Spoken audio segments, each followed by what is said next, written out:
love a mystery. A Carlton E. Morse audio novel featuring Jack, Doc, and Reggie, specialists in crime and adventure.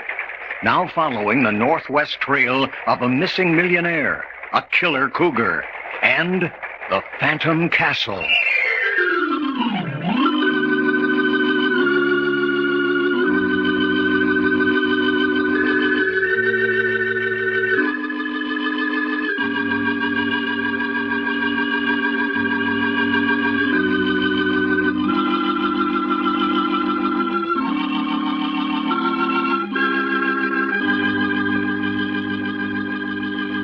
This is Fred Foy introducing Jim Harmon's presentation of Les Tremaine and Tony Clay in an original Carlton Morse thriller, The Fear That Creeps Like a Cat.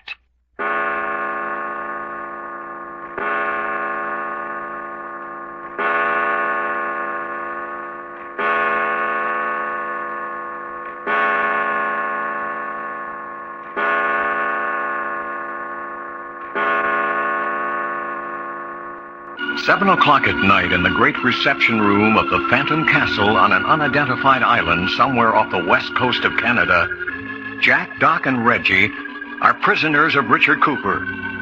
Here are the essential facts.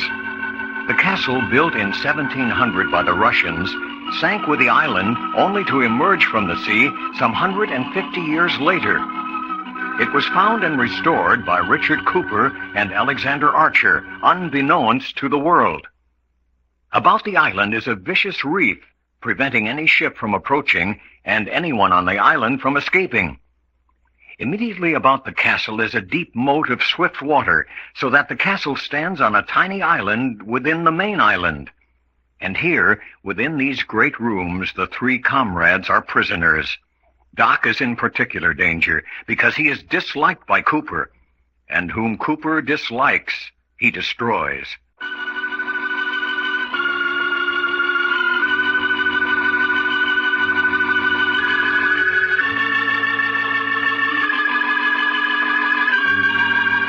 The trio and their captor host have just finished dinner and have retired to the great reception hall. Well, that was a very good dinner, Cooper. Oh, thank you. Thank you. How was it that Linda Joyce didn't dine with us? Oh, she prefers to eat in her own quarters. Do sit down. Sit down, all of you. Make yourselves comfortable. Look here, did I see you just now press a button? That's right. But that means electricity. Oh, yes. We have our own power plant. A little bit incongruous in an ancient castle, I admit, but still, we have it. Then why not electric lights? What's that? You say you got electricity. Why don't you have some electric lights then instead of these here smelly old oil lamps? I beg your pardon. They are not in the least smelly. Well, that's what my mama always used to say down in Texas. She used to say, darn a smelly, smoky old oil lamp anyway. I prefer the old-fashioned virtues myself. You consider the oil lamp an old-fashioned virtue? I most certainly do. Oh, yes. Just one thought, gentlemen. Prometheus. I say, that brute of a wolf dog. On guard, Prometheus. Just in case any of you might take it into your heads that you can avoid my hospitality. I won't be long. What's he mean he won't be long? Where's he going? I say, I wish that bloody beast would stop grinning in this direction. Prometheus? That's no grin.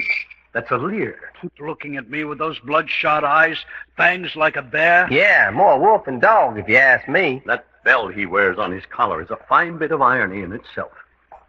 Well, gentlemen, I haven't been any longer than necessary. I hope you haven't been bored. Oh, not in the least. Hi, Frankie. Oh, sick cat. Never mind the bouquet. Frankie? Yeah, Mr. Cooper. You have the handcuffs? Handcuffs? Hey. Yeah, here they are, Mr. Cooper. Oh, yes, very good. Now, Mr. Packard, if you'll lay your wrists along the arm of the chair. What's the idea, Cooper? On guard, Prometheus. What's the matter with you, Cooper? Tell that wolf to lie down. Now, Prometheus stands ready until you're all handcuffed to your chairs. But that's ridiculous. You've shown us that we can't get out of the castle, let alone off the island. That's right. Then why handcuff us to our chairs? In due time, Mr. Packard, in due time. Your wrists, please. I refuse to be handcuffed. Frankie? Yeah. Why, you low down... Doc, don't move. Look at that dog. Good thing you didn't move, Mr. Long. Prometheus would have been at your throat. Yeah, doggone. Oh, yes. Well, thank you, Frankie.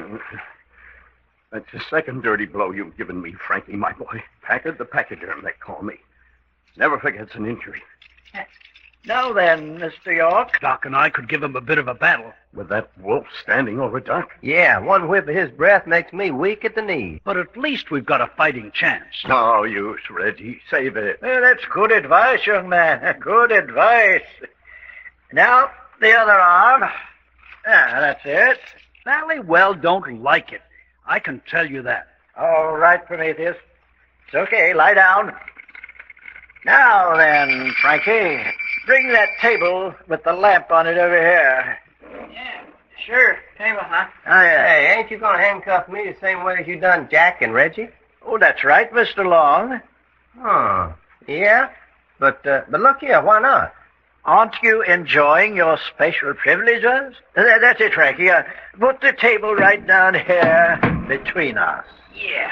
Look here, Cooper, I don't know what's going on, but could I ask one favor? Oh, what's that? Call off that wolf dog just long enough for me to get one crack at that polecat's mug. What about it, Frankie? Sure, why not? Go ahead, Mr. Long. Nothing's holding you back. You mean that? You won't stick that wolf on me? Oh, I promise. That's all I want to know. Here I come. Well, come on. What's all this chatterboxing for? Want I should come, huh?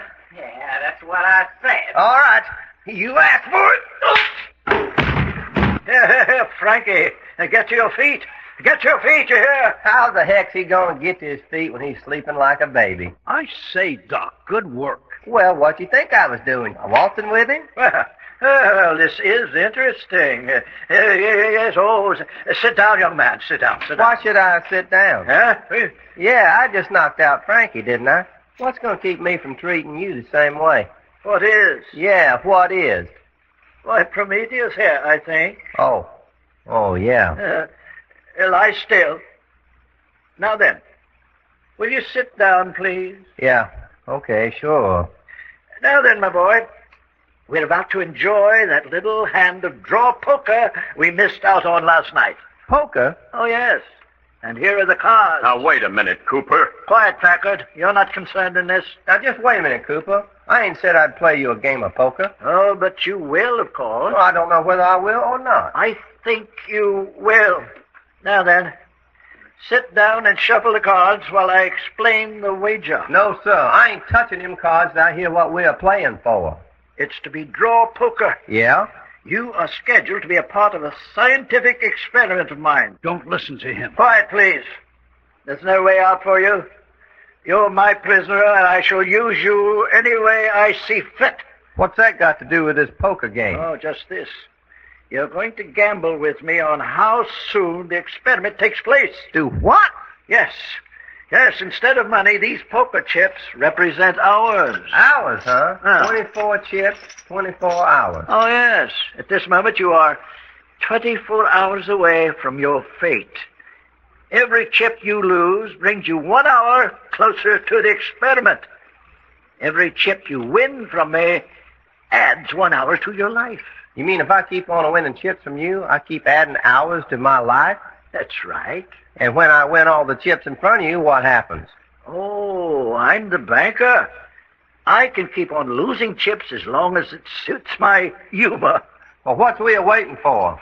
This is right down my alley. But remember, if you lose your stack, when those 24 chips are gone, it's the end.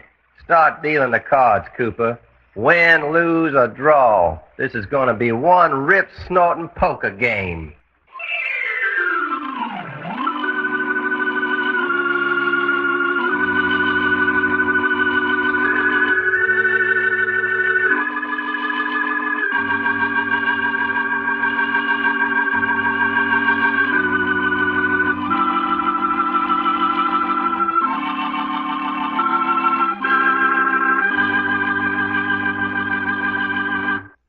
The adventures of Jack, Doc, and Reggie have come to you in I Love a Mystery.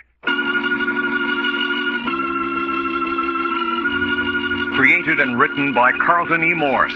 Scripts copyrighted by Morsel Co. Incorporated.